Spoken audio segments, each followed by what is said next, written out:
Hey guys, it's JQ Crafty. We are on day 19 of 30 Days of Sketches. I just realized how crazy my desk looks. Hold on.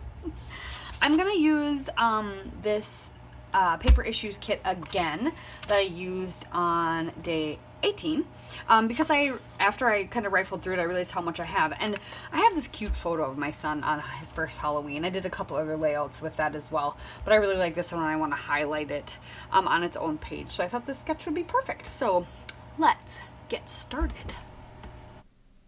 So the first thing I want to do is get those triangles cut. And clean off the clutter of my desk. Actually, the first thing I'm going to do is color this cut file I got from Creative Cuts Club, and Bundled Sage is like the perfect color to go with it. So I'm going to get out my little craft mat and then my little make art station just to hold it all down. And all I'm going to do is smoosh some ink on that little craft mat and then water it down and paint it on the leaves.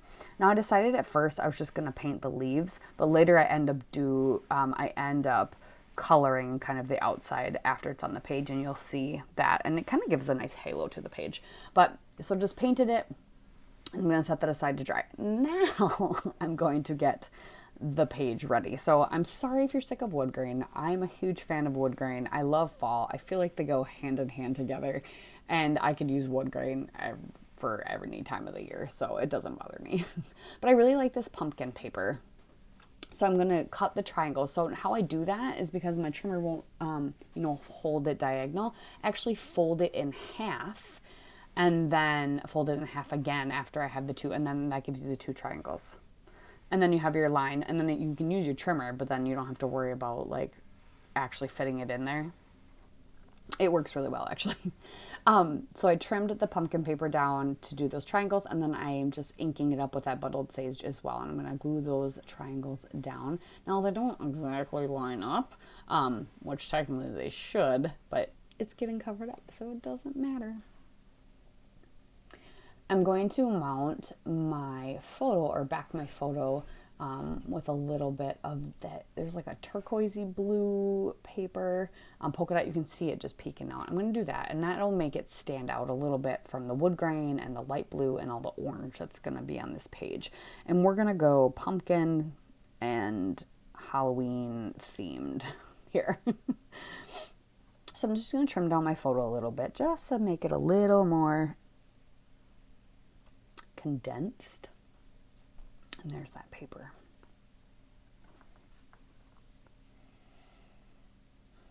Trim that down.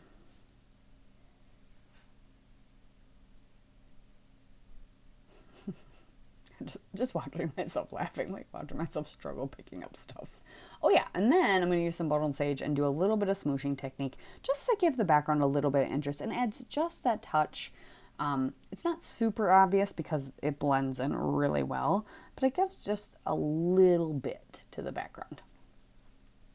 Now, I really liked the way this orange and that blue look together, and I thought to bring some more of that in. So I trimmed the branding strip off that paper, and then I trimmed about a strip about the same size of the blue, and I'm just going to lay those up. And so how the sketch has that directly below the photo and everything, I'm going to put it a little off to the side, and then I'm actually going to put one up in the top corner too. So kind of a diagonal from bottom left to top right is what we're going to have. So I dumped out all the leaf and pumpkin ephemera from this Autumn Splendor Simple Stories ephemera that was in this paper issues kit, and I picked up all the pumpkins, and I kind of glanced at the other ephemera package to see if there was anything in there, and at first I said, didn't think so, but I will go back to that. I have this lovely little Christina at Redefined Creative will always do like these little warehouse grab boxes or little grab bags, and it's themed stuff. I got this Halloween one last year, and so I went through it and I found these 3 wood veneer pieces I really, really liked. There's some other goodies in there too that I can't wait to use one of these days. Just not quite yet, not on this layout. But I was reminded that I have those pumpkins where you can like build a face on them. So I think I will be having to definitely make a page with a bunch of jack-o'-lanterns. I'm sure I have many pages of jack-o'-lanterns. This is the first time I'm scrapbooking, I think, a Halloween picture, and this is his first Halloween, and he is now going to be 7. So I have got 6 other Halloweens to scrapbook. So I will have plenty of pages to use those pumpkins on. One of these days, I'm just going to do all month, we're going to do Halloween. All month, we're going to do Christmas. All month, we're going to do Valentine's Day. One of these times, that's what we'll do. So just layering those 2 up with a pumpkin and then one wood veneer piece. I was looking at my alphas and I'm trying to figure out what I could spell with them because I have an idea. First, I'm going to adhere my cut file to this orange polka dot paper and layer it up behind my photo, and I love that. It looks so nice. I'm going to use my stapler to attach these 2 tags and tickets to my picture, and then I'm going to go ahead and get that same look and feel going for that bottom cluster and that upper cluster and add a staple and a tag or a ticket along with the pumpkin. Now, Christy, if you're listening and watching, I used a title from your title page since you said I needed to use one. And I was glad I looked because I had a lot of good ideas and I got a really good idea for another one to use with one of the cut files from Creative Cuts Club. But I used it. You had one, there was a pin on Christy's title Pinterest board that said it's spooky season. So I'm just putting spooky season. I'm doing spooky in these pretty Heidi Swap gold, which is really the only gold on the page, but it really stands out. It looks like it's hard to read on the video here, but it's actually not that hard to read in person. And then I'm going to layer up season in those orange Pretty Little Studio letters kind of over top of it because it's smaller. And I really like that look when you can layer words on top of each other and you can see them. And that's one of my favorite things to do if I can do it. So now, just tucking a few more of those pumpkins, or at least one more up underneath that cluster by the title.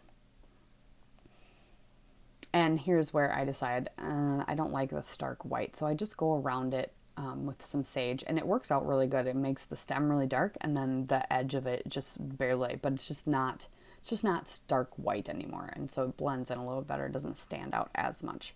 And now I'm just going to put a ton of sequins. So these sequins actually came in the kit also for, I believe it's the November kit from Creative Cuts Club.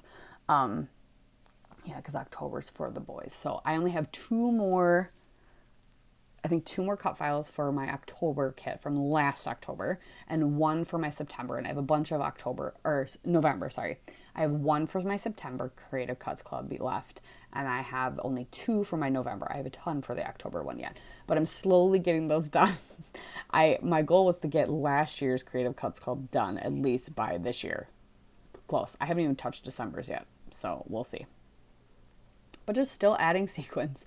I loved adding the leaves within the pumpkin. I thought those added a nice shimmer and shine over there and kind of brought in, since the title's so sparkly gold, brought some sparkle other places. And I'm literally just kind of putting some sequins everywhere. At first I was just going to use the yellow ones, but then I realized the green ones were kind of a good green-blue. I really like them. So there you have it. First pumpkin season for this kiddo. Check out everybody else down below. We will see you tomorrow. Thanks for watching, guys. And as always, subscribe and like. Thanks.